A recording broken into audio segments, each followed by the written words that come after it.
Shalom, shalom, Yisrael. Thanks, Miss Beret. This is Yehonathan Dawid with you here once again, humbly so, what they call the 5th of December. Oh, the 5th of December, and we have finished the 54 Torah portions. And that's leading us into what I'm calling the greatest story ever told. And this greatest story ever told is really a love story. So this is the greatest love story ever told, and it's going to lead us, take us to where we go now. We got the foundation of the Torah under us, and now it's going to lead us into our history and where we're going now with these last days. I'm telling you, next year, what they call next year, 2022, that might be the year. Who knows? That could be the Jubilee year. That is something that's very difficult to tabulate because of how Satan has ceased to change the times and the laws. We are just reviewing quickly that last Torah portion, Wazot Havaraka. And what Moshe did was he gave us the blessing. There's only one blessing. There's only one curse, one law, one sin. We must keep that in mind so as not to get confused. But there are two seeds. And because there are two seeds, only Yahweh can discern betwixt the twain, between the two. In verse 33 of Deuteronomy chapter 33, verse 2, we see that the Torah was indeed offered to Esau at Mount Seir and to Ishmael at Paran. But they, being violent, bloodthirsty terrorists, they refused it. They didn't want it because it would preclude their lifestyle. Only Yisrael accepted this, and we even accepted it without even fully hearing it. But the Hebrew, the true Hebrew person, is a Tom person. Tom is complete. And this kind of a person is not a violent person. What we're seeing on the news, the headlines, the news of all the gun violence and all the jails filled up with the melon-rich peoples, these are not, for the most part, not Hebrews. And we have been fallen for the Arab narrative of us being African. You're not African. You're Hebrew. And Africa is even not the term of that land. It's the land of the married people.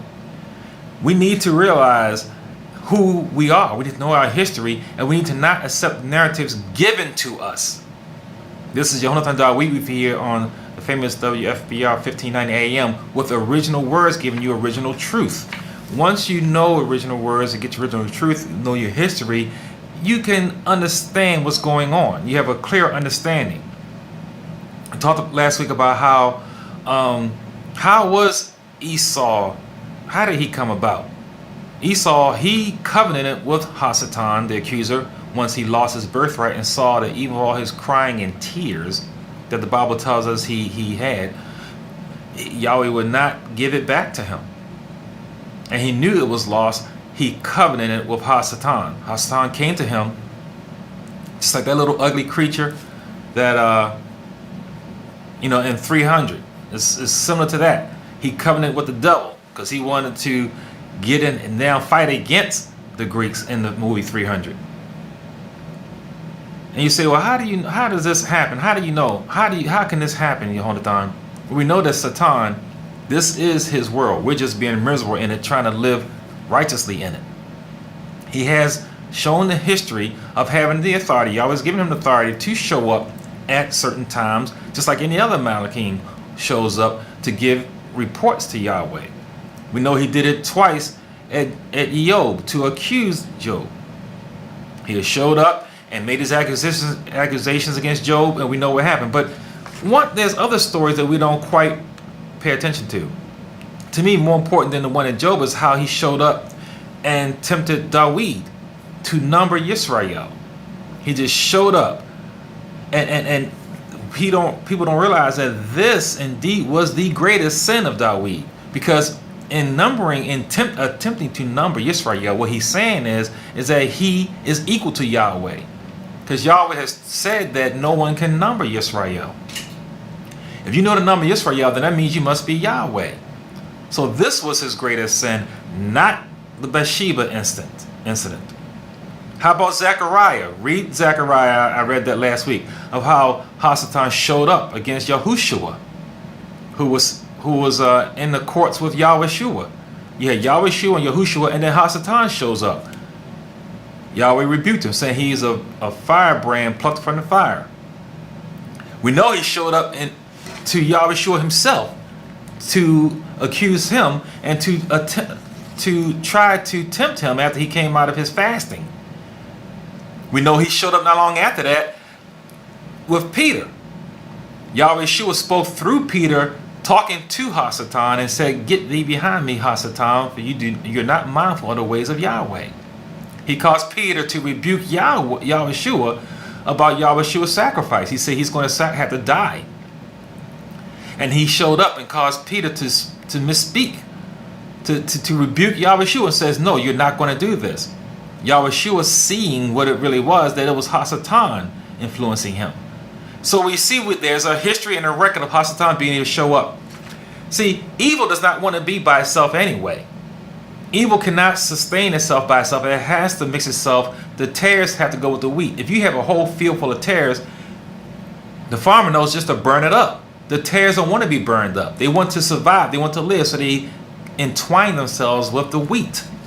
Evil always wants to be where righteousness is. It's not going to separate itself, because then it takes no great discernment between good and evil. Discernment comes when evil is mixed with the good. So evil always is going, where is righteousness? When you're having your camps and you're worshiping and praising Yahweh, trust me, you are likely to have evil tares in the midst. That's where they like to do. So with this setup, we know that Hasatan was at the Akedah, the sacrifice of Abram, Ham of Isaac, which we know that Yahushua stopped. And when Isaac saw Hasatan, it caused a genetic change inside of him.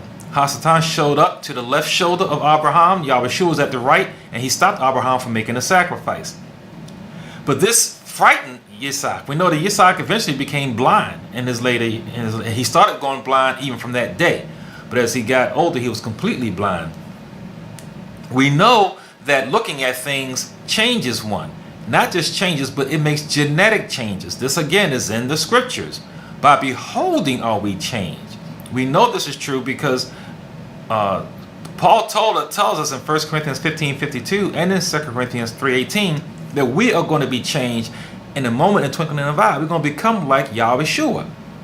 And where he is, we're going to be also. We're going to be changed eternally forever at the resurrection. For the remnant who are not resurrected, when they see him, they will be changed and be just like him. Why? By seeing him. See, the hearing increases the faith. When he speaks and resurrects us in his voice, we hear his voice and recognize his voice, and in faith we are resurrected, but we are changed by seeing him. So seeing things causes genetic changes, and we know this. This is why Dawid says in the Psalms that he will put no wicked thing before his eyes. He will set no wicked thing before his eyes. We know this is a fact. Jacob used this fact, this scientific fact, when he had the speckled and spotted sheep's bred. He had this done by having the female sheep being mating with the male sheep, and he altered what was seen before their eyes. He changed the poplar groves, made stripes and strips, had them eating at the marshes and mating, and put before their eyes what he wanted the babes to look like. He altered the genetic makeup of the sheep's of the sheep, spotted and speckled sheep, by what they looked at.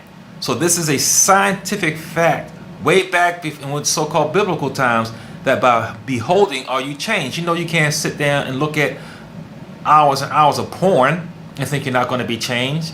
Can you imagine looking at hours and hours of porn, then the Shabbat comes up, and then you turn it off, and then you think you're going to worship and praise and not be affected by looking at hours and hours of porn?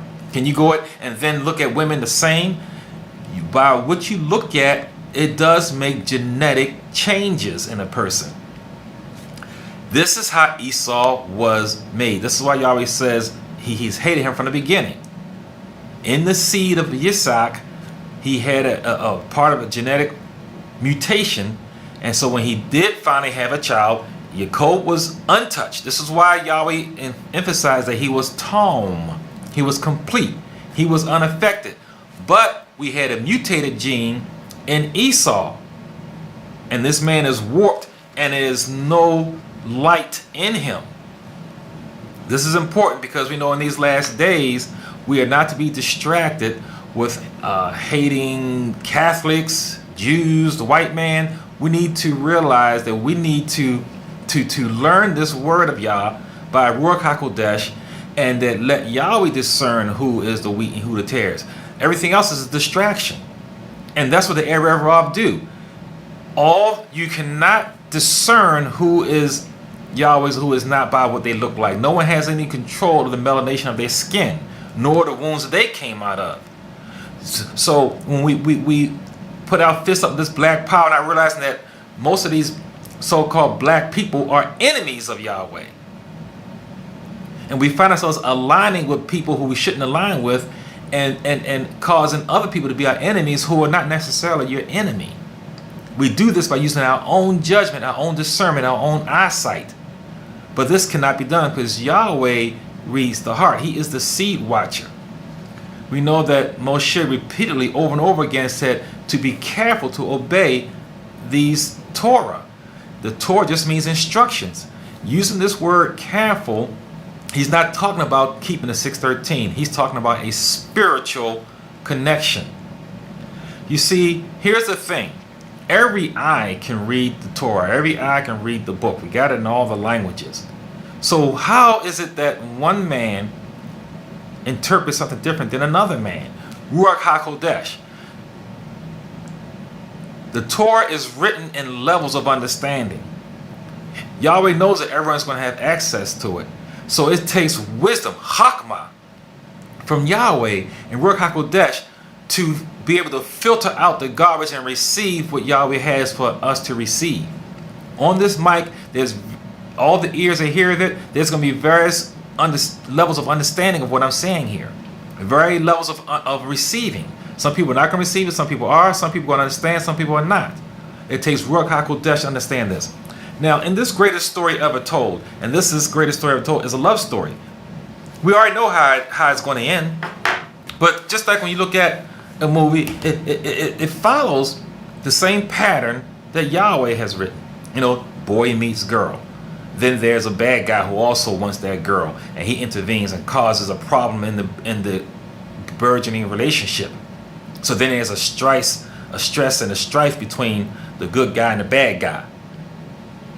And the girl is off, and she is in between where she's going to go, who she's going to choose, because she has been deceived by the bad guy. But we know ultimately that the good guy wins, and then the boy and girl come back together. That formula has been the same since the beginning of time to this day.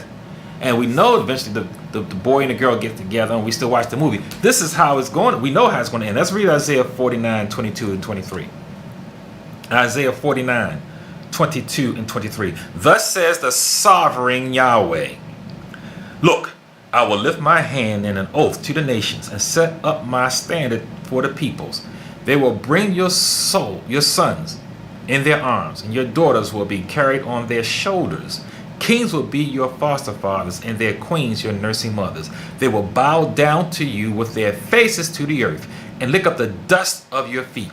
They will know that I am Yahweh, because they will not be ashamed who wait for me. We know you will be victorious. Wait on Yahweh. Be of good courage. Be of good cheer. Wait, I say, on Yahweh. We know how it ends. Don't worry about all the stress and drama in between. We know that we're going to have that. That's what makes the end so sweet and so beautiful. Micah 6, 16 and 17. Micah 6 and 16. For the statutes of Omri, No, I want to read that one. I don't want to read that one. But John 6:37. John 6:37. Let's go to John 6:37. We know how this thing ends. John 6:37. And going all the way down to 40. Actually, I'm going to read. This is coming from Yahshua's mouth himself. Yahshua's mouth himself. We're going to read from 37 all the way down to 40. And all the Father gives me. This is Yahshua talking to himself. And all that the Father gives me will come to me. And the one who comes to me, I will by no means cast out. Because I have come down from heaven, not to do my own will, but the will of him who sent me. This is the will of the Father who sent me, that all of he has given me, I should lose nothing, but should raise it up at the last day. And this is the will of him who sent me, that everyone who sees the Son and believes in him may have everlasting life, and I will raise him up at the last day. So obviously, Hasatan, knowing this, is going to have to obfuscate who the Son is. He's going to have to obfuscate what his name is. He's going to try to obfuscate the whole narrative so as to have the wheat and tares to mix. He doesn't want to have the tares separated, because this is how it ends. And Yahweh says he's going to lose nothing. So there has to be discernment. Today, we need to learn our history to have discernment to who your shepherd is. When he speaks, your ears need to shema, hear, and have your faith increased. Do not be changed by what you look at on this earth. Everything on this earth is poison and toxic. And it speaks against the Creator. Seeing eliminates faith. Hearing creates faith. So when we're seeing, we were given the 613, but only remember, because we feared Yahweh's voice and told Moshe, no, you just whatever he says, we'll do it. You let Yahweh talk to you. That's the only reason why we were given it. That's not the original intention. Yahweh came down to marry with us, and we would have had the land within a year. We stopped this. So he said, okay, fine. He wrote it down for us. But as long as you have the written law, as long as you have Moshe with you, you don't need faith. So that's why he could not get into the Kodesh land. We need the just live by faith, not by sight. We live by faith. Yahweh spoke in faith. He created all things in faith. He called things to be that were not. So now we find that when it comes to, no one teaches like Yahweh. No one teaches like Yahweh. In this greatest story ever told, it's a love story. It's not written the way we would do it. Everything, it goes against how we would do it.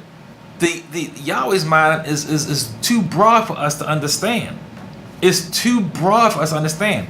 See, think about it. Hasatan made accusations against Yahweh, and he's in his fear and pride of losing what he boxed Yahweh into his mind how things were to be. He got cast out, and a third of the heavenly host went with him.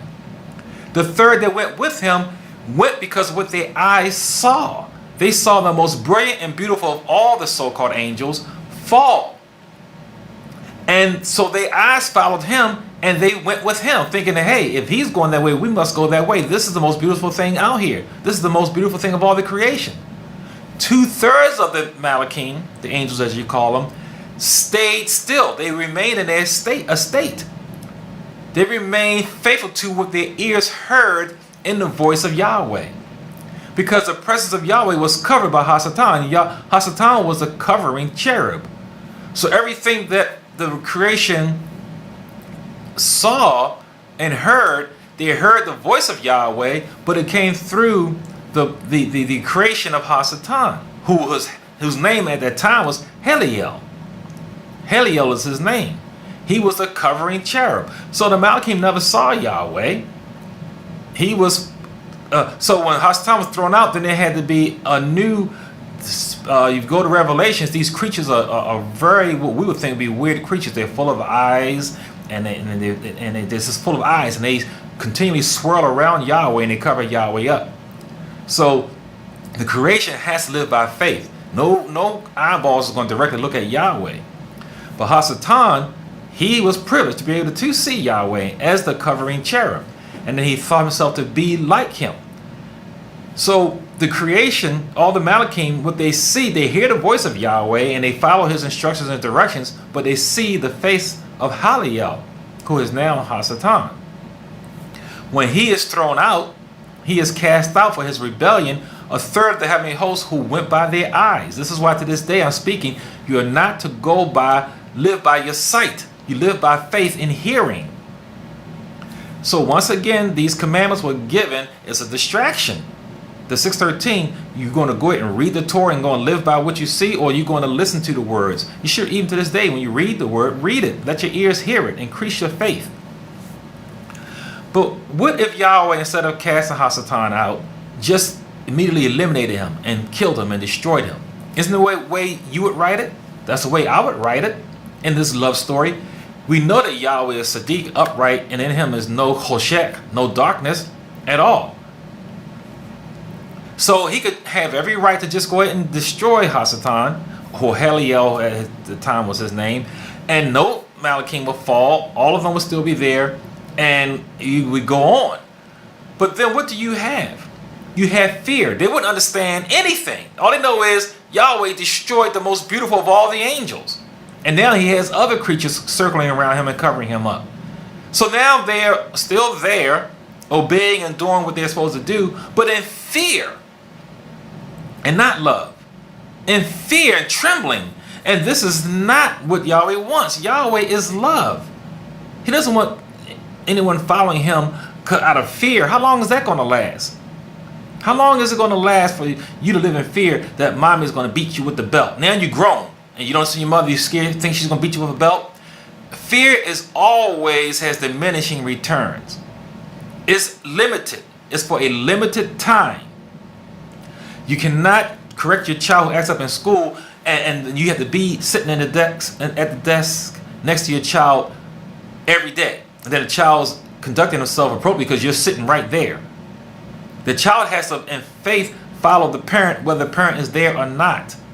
Fear is not the way to live. You cannot seek Yahweh because you fear going to hell. We need to seek Yahweh because we love him, because he first loved us. Yahweh did not want to destroy Hasatan right away because that would not help the cause. It would not. He had to let things play out. But the way we would write the story, it would cause a fear, a life of fear, a reality of fear. How about the trees? Okay, we got the tree of good and evil, the tree of life. We would eliminate the tree of good and evil, wouldn't we? If we was to write this story, we would eliminate it. But the greatest story ever told doesn't do that, because think about it. If you love Yahweh, if you are obedient to Yahweh, what does it matter if there's a tree of good and evil or 10,000 trees of good and evil? Yahweh says don't touch it. You don't touch it because you have faith in him, you believe in him, you love him. If Yahweh only has a tree of life there, then what's the point? They don't have an option but to partake of that tree and to live forever and ever and ever without the ability to not love him. So those who love him purposely love him. So what's the point? What's the point? You have a robot. You do not have a creation. You do not have a relationship. Yahweh is love. Yahweh is relationship. There's no relationship if you don't have an option or a choice. So you go ahead and make a great painting. There's the greatest, it's worth millions of dollars. And you hang it on your wall. It's going to do the same thing on your wall as it would do on your neighbor's wall or your enemy's wall, on a wall in Russia, Germany, China, in a cave, in a den, in an attic. That picture is no different no matter where it hangs. It's going to do the same thing. What changes it is the people responding to it who sees it. But the picture does nothing different. So Yahweh can make Adam and Eve, who they have no choice. They're just like a picture. They're not a creation. They have no choice but to partake of the, why even have the tree of life? Doesn't matter. They can't die. They can't choose evil. They can't choose what's wrong. You don't even need to have the tree of life. So once again, it's just like in a marriage. You don't have a child, or as a man, you have a wife who only subjects to you on things that she agrees to or things that she understands. That's not subjection. Subjection is not someone's following you only because they agree or they understand. Subjection is following you whether they agree or not, or whether they don't understand or not. Otherwise, you just have the wife. That's another man. She's doing what you say do only because she would do it anyway, only because she agrees or she understands. As soon as she doesn't agree or don't understand, then she does her own thing. Then that's not subjection. Adam and Eve are not subjected to Yahweh if they don't have that tree of good and evil there. That's not subjection. That's a robot. The greatest story ever told is written in love. And in love, there must be an option of not love. There has to be an option of not choosing this relationship. See, if you don't have the tree of good and evil in there, then you're causing doubt whether Yahweh is who he say he is. How about even at the flood? Okay, so we go ahead and allow the flood. Now, all evil is drowned, but they're still not dead. Yahweh does not create anything that can end. If he created something, it's going to always be there. It may be in another state. But so then we don't let evil rise again. So then what do you have? You have again a faithless creation. You have after the flood, you have just a faithless creation. There's no faith in Yahweh because all evil has gone. But they still have memory of the last world. They still have memory of it, and they know that the evil's not going to come back. Eventually, you're going to have a faithless people in Yahweh. Because remember, I'm the first one to touch you that this blood does not belong to us. This is Yahweh's blood. So when the world is refined with fire, the next time we're not going to have blood. So we're not going to have a memory of this world that we're in right now. But the post-flood world do have a memory of what happened before the flood. Because they still had the blood. They still had the blood. Yahweh he chooses to allow things to play out. This shows his real love. It's going to take thousands of years. We're almost to the end of it. How about the Tower of Babel? If Yahweh allowed that to continue, if he just crushed it and then kept everyone in that one spot, do you have a bullying? Again, bullying. Yahweh divided the world into 70 tongues, knowing in faith he will bring us all back together in one. He know that man, what we did was, if we're unified in our own mind, eventually we're going to go against Yahweh. See, Yahweh is going to reveal to the world the nature of sin. And the nature of sin is anything that does not live in faith or belief in Yahweh. The way we will write the story, it will be lacking. Yahweh promised Abraham that he will make him the father of many nations. His seed will be uncounted at 50 years old. We would have done it. I'm sure Abraham said, yeah, he signed up for that. He did not know there'll be about another 50 years of pain, misery, and strife before it happened. We know the whole narrative. You read all through the Genesis of what happened and how he got to that point. It did not happen right then and there. But look at all the lessons. Look at all the learning. Look at all the relationship. Look at all the gaining that we get in the life of Abraham, Isaac, and Jacob. Look at what we get. Yahweh didn't just, boom, immediately Sarah started getting pregnant and making babies. That's not what happened. We would never allow Ishmael to be born. Esau. We would never have gone in bondage. There wouldn't have been the world wars. There wouldn't have been a scattering. We put Yahweh in our own box the way we see things, not realizing, just like Job, that it's bigger than us. It's bigger than us. Job did not understand what was going on behind the scenes when the accuser came before Yahweh. Job did not understand what was going on until the end when Yahweh says, who is this that darkens my threshold without knowledge? See, we have created minds and we are limited. And in our limited mind, we should not box Yahweh and tell him how he needs to do things. Tell him how it should happen. Satan should have just been killed immediately. There should have been no tree of good and evil in the Garden of Eden. What? This is the problem of not understanding, at least a basal understanding of Ibarit. See, the Ibarit word for covenant is Ya'ad. It's an agreement. And this word is symbolized by an opening hand. I've been saying this for going on 7 years now. This is not you cannot just take a snapshot of Yahweh or a snapshot of what he says and think you have it all. It's even in your own wife, you're learning more and more about her as time goes on. Your own children, everything is developing. A seed is complete by itself, but it has not fulfilled its purpose. If it's just there, it has to die and grow and then flower and be fruitful. But everything it needs to be there is in itself in a little teeny seed. It's all right there. This covenant of Yahweh and this understanding of Yahweh is a Ya'ad. It's a revealing covenant. It's a revealing. It's like I said, my best example I keep using is if I have 4 quarters in my hand and I tell my daughter when she was little, hey, Dad's got something for you, got a surprise for you. And I open my hand partially, she sees a quarter. Oh, that's great. She's got a quarter. She can go buy something. I said, oh, wait a minute. And I'm opening my hand more and more. And then she sees 2 quarters. Now she's even more happy. Oh, I got 50 cents. I can get a bigger soda or ice cream. But I stop her, open my hand more, 3 quarters. Now she's even more happy. Now she can get more.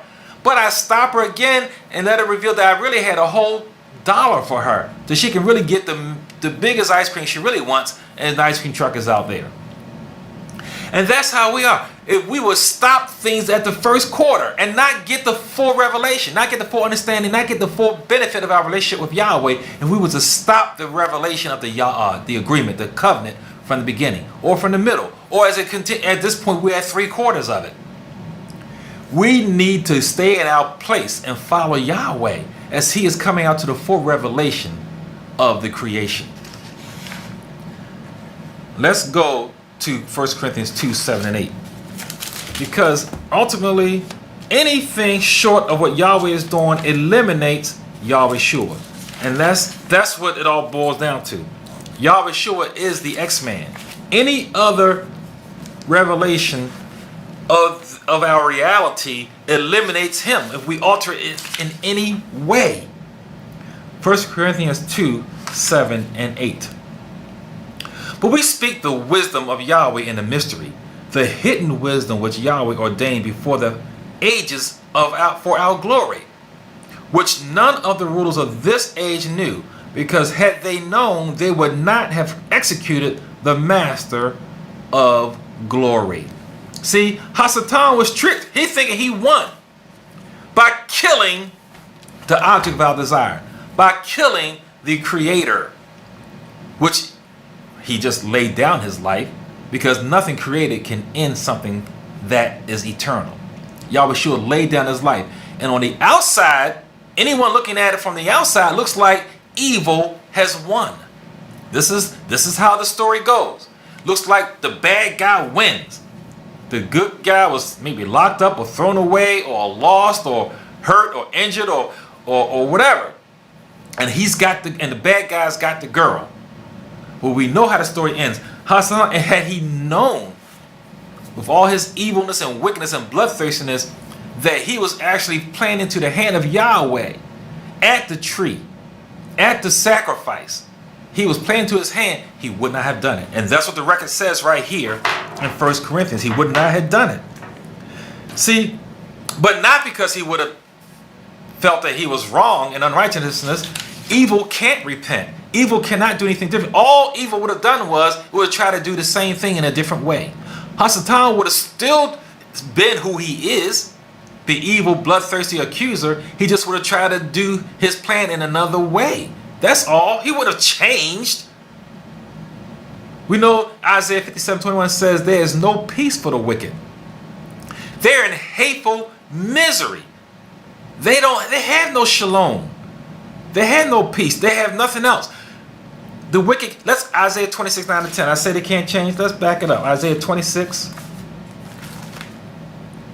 You say, well, no, give them a chance. Give them a chance. What does what does the record say? The inspired record. Isaiah 26, 9 and 10.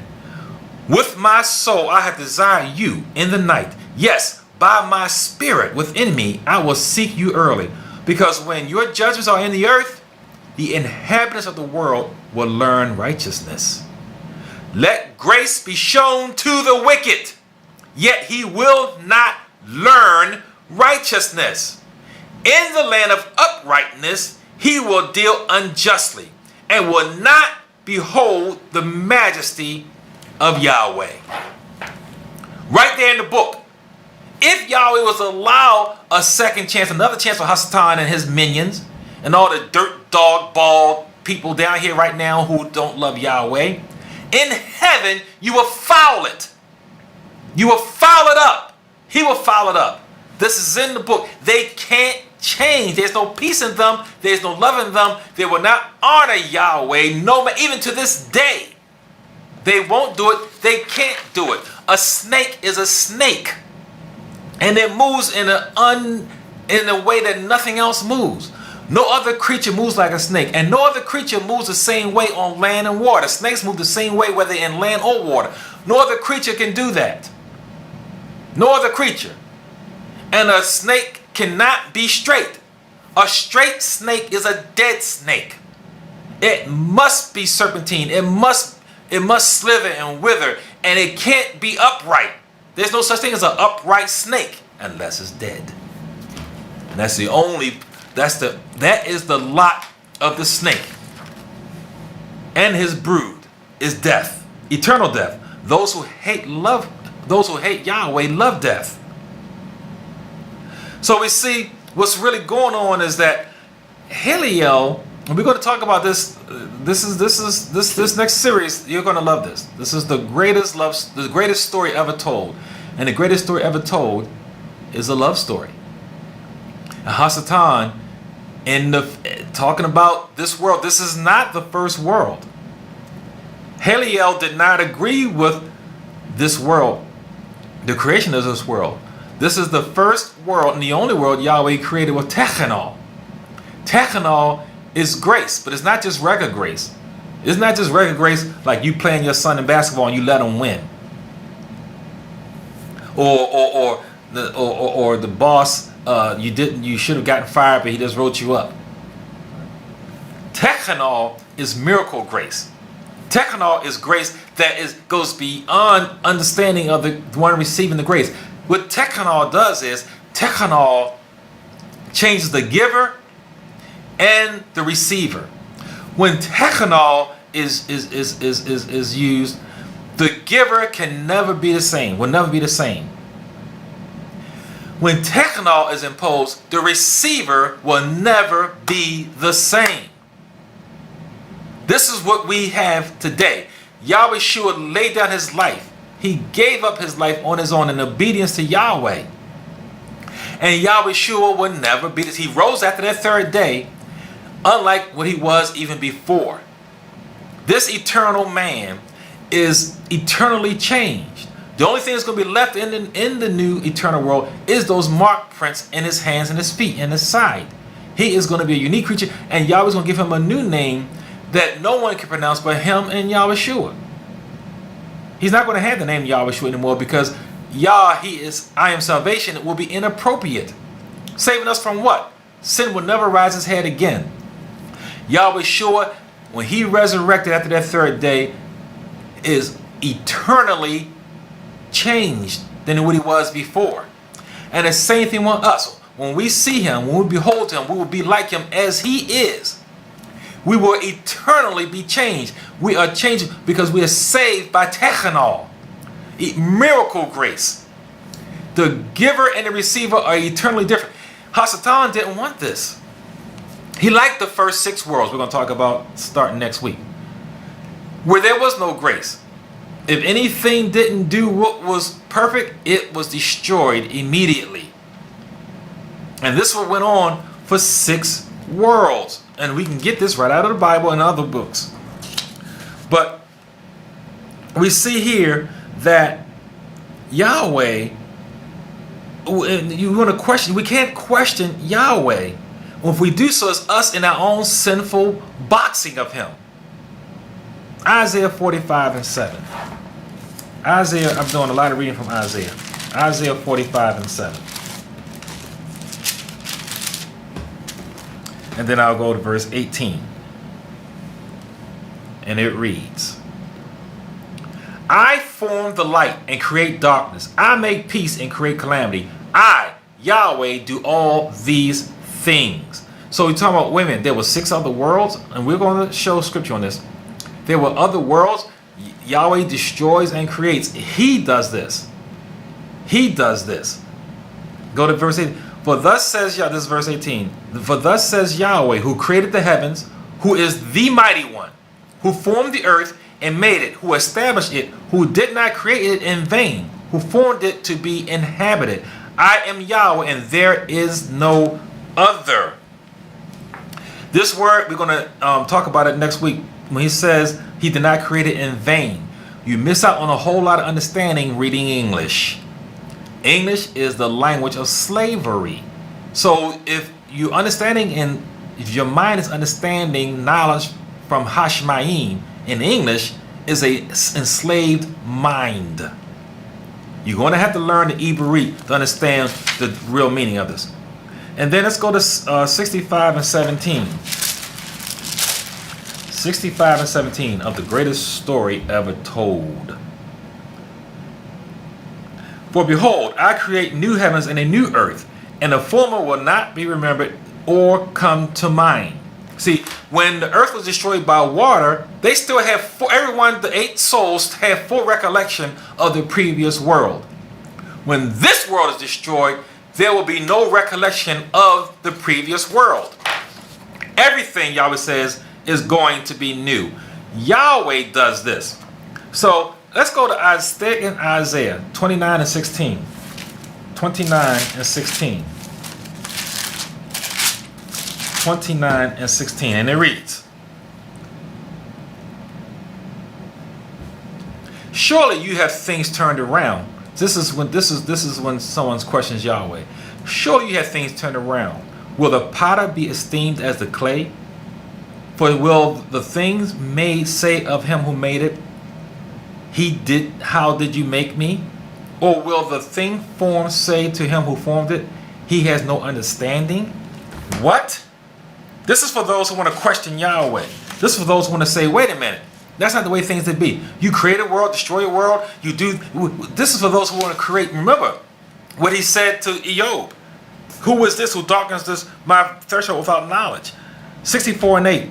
Isaiah 64 and 8. Isaiah 64 and 8. This is for those who want to question how Yahweh does what he does.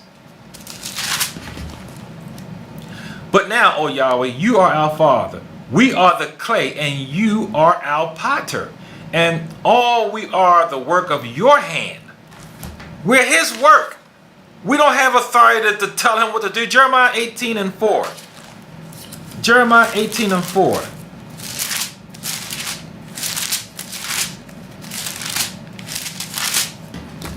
And it reads, and the vessel that he made of clay was marred in the hand of the potter. So he made it again into another vessel, as it seemed good to the potter to make. Let's say you're an artist. You want to draw a painting of whatever. And then the painting, after you finish, rises up against you and complains against you about it, and says, no, you should have use this color, use this frame, use this size, use this kind of material. What? You made it. You can do what you want with it. You have a tree on your property that's on your property. You cut it down. You use part of it for a workbench. Use part of it for make a bed with it, and use the rest of it to put in the fire in the fireplace to warm yourself. Each piece of that wood has to do whatever you commissioned it to do. Anything you wrote, I wrote a couple of books. You mean I wrote it the way I wanted to write it. I started it and I ended it the way I wanted to do it. No one has authority to come into my office and say, no, you write it this way. No one has authority to tell you what to do with your tree. No one has authority to tell you do with your artwork. No one has the authority to tell Yahweh, who is the only one who can create, how to do and what to do with his creation.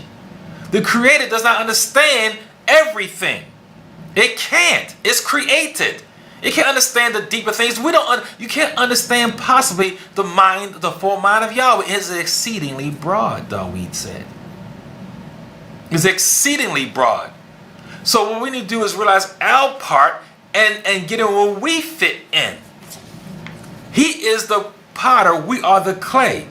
He's molding us and making us for a bigger story than we can realize, that we can understand. We cannot. It's going to be so beautiful, this thing. This eighth world, this eternal world, is going to be so beautiful. And the only ones who's going to be able to see all of it is the Malach kingdom, the 2/3 that didn't fall. They will be the eternal witnesses that Yahweh indeed is upright. Romans 4:13-17. Romans 4:13-17.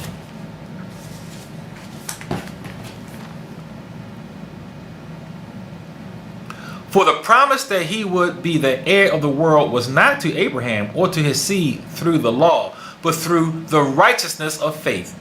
For if those who are of the law are heirs, faith is made void, and the promise made of no effect, because the law brings about wrath. For where there is no law, there is no transgression. Therefore it is of faith, that it might be according to grace, that the promise might be sure to all the seed, not seeds, one seed, not only to those who are of the law, but also to those who are of the faith of Abraham, who is the father of us all. As it is written, I have made you a father of many nations, in the presence of him whom he believed, Yahweh, who gives life to the dead and calls those things which do not exist as though they did. See, Yahweh calls things, he says something, it is in his mind done. This story is completed. We are in the process of it. It's like you're going to see a play. You don't know how it's, and everybody's doing their part, doing their roles. The end is already known by the writer of the play. We are living today by faith. The just live by faith. The promise is granted in faith, not by sight. Isaiah 46:9-10. This is, you want to know why Isaiah was sawed in half? Because of stuff like this. This is why he had the Hasatan, the accuser, had him sawed in half. Isaiah 46:9-10. Remember the former things of old, because I am Elohim and there is no other. I am the mighty one and there is none like me, declaring the end from the beginning and from the ancient times things that are not yet done, saying, my counsel will stand and I will do all my pleasure.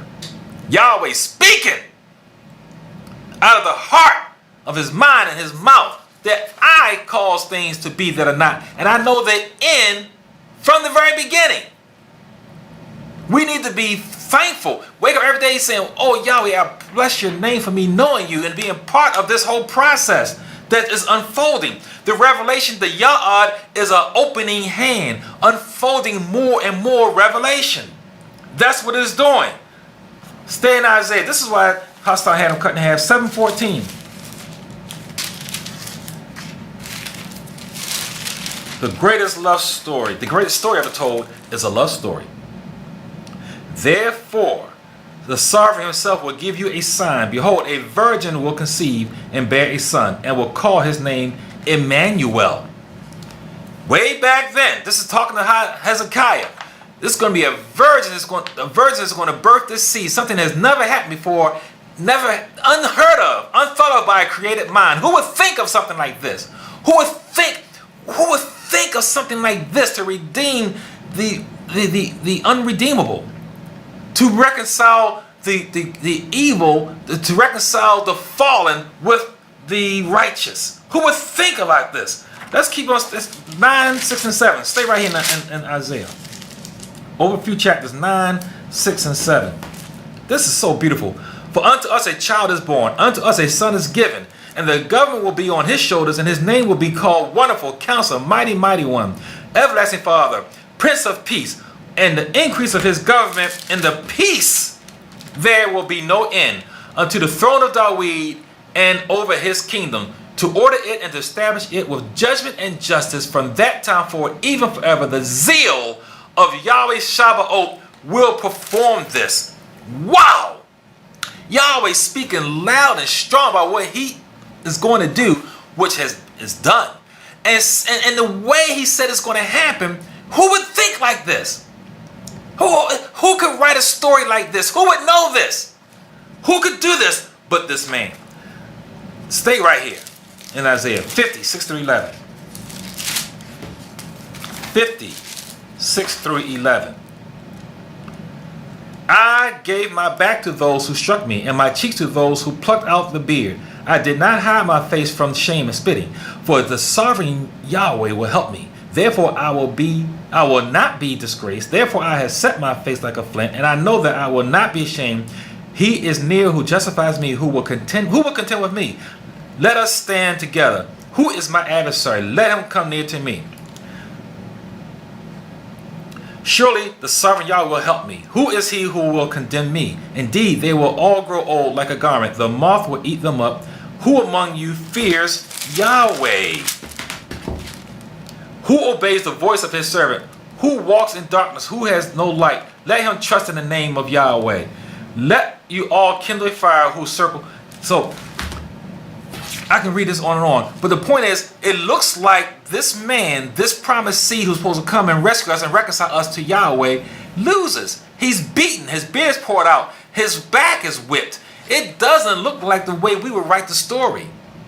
But what does this voice say? He's going to have faith in Yahweh. It looks bad in the beginning. Right now, we're in the land of Babylon speaking English, where our blood is spilling in the streets every day. We have no justice, no peace. Don't fret. Don't fret. Be encouraged. Be encouraged. Read this word and you see, this is why Isaiah was sawed in half. Because he spoke it like it was, and it's all coming to fruition. Chapter 52, verse 14. Looks like we're losing, don't it? Just as many are astonished at you, so his visage was marred more than any man, and his form more than the sons of men. Yahweh Shua was beaten down so bad, no man ever was beaten like Yahweh Shua. No man ever was whipped up, cut up, and beat up and blooded like Yahweh Shua. Right here in the book, it doesn't look like it's going to turn out right. But I read it from the beginning. You know how it's going to end. Stick to the script. Stick to the story. Stick to your faith in Yahweh Shua. Stay right here. Very next chapter. In verses 2 to 12, if I can have time to read it. For you will grow up before him as a tender plant, and as a root out of the ground. He has no form, no comeliness. And when we see him, there is no beauty that we should desire him. Yahweh Shua did not come looking strong, long, dark, and handsome. You know, nobody following him because of looks. You have to follow him from your heart. He was despised and rejected by men, a man of sorrows, acquainted with grief. And we hid as if it were our faces from him. He was despised, and we did not esteem him. Surely he has borne our griefs and carried our sorrows. Yet we esteemed him to be stricken. Yahweh Shua was albino. He was not black and dark. But that's the Hebrew word. But he was wounded for our transgression. He was bruised for our iniquities. The chastisement of our peace was upon him. And by his stripes we are healed. We all like sheep have gone astray. We have turned away. Not one of us is righteous. And it goes on. Okay. And Yahweh said, laid on him the iniquity of us all. He was oppressed and he was afflicted, yet he opened not his mouth. And he was led as a lamb to the slaughter, and as a sheep before its shearers is silent. This is the greatest love story ever told. He was taken from prison and from judgment, and who would declare this generation? For he was cut off from the land of the living. For the transgressions of my people he was stricken, and they made him his grave with the wicked, and with the rich of his death, because he had done no violence, nor was any deceit in his mouth. Laying with the wicked, stricken, beaten. This is love. We don't know what love is. Not unless you look at the life and death and resurrection of Yahweh Shua. You do not know what love is. Stick right here. Go back to chapter 47, 6 through 15. 47, 6 through 15. Please read these on your own. I was angry with my people. I have profaned my inheritance and given them to your hand. You showed them no mercy. On the elderly you laid your yoke very heavily, and you said, I will be a lady forever, so that you did not take these things to heart, nor remember the latter end of them. Therefore hear this now, you who are given to pleasure, you who live securely, who say in his heart, I am and there is no other besides me. I will not sit down as a widow, nor will I know the loss of children. But these two things will come to you in a moment, in one day, the loss of children and widowhood. They will come upon you in their fullness because of the multitude of your sorceries, for the great abundance of your enchantments. Yahweh gave us up for this plunder, but the wicked did not have any mercy. And Yahweh is going to show them no mercy on the judgment day, on the last great day, because they showed us no mercy. Right now, no mercy is being shown to us. Yahweh is going to show them no mercy. Like a seed that is fruitful, it must first die, but it ends up growing strong and tall and bearing fruit for all to live under. Stick with me week to week on the greatest story ever told. Yahonathan Dawit with you here. Yahweh for Christ and Shalom Aleichem. Peace be on you.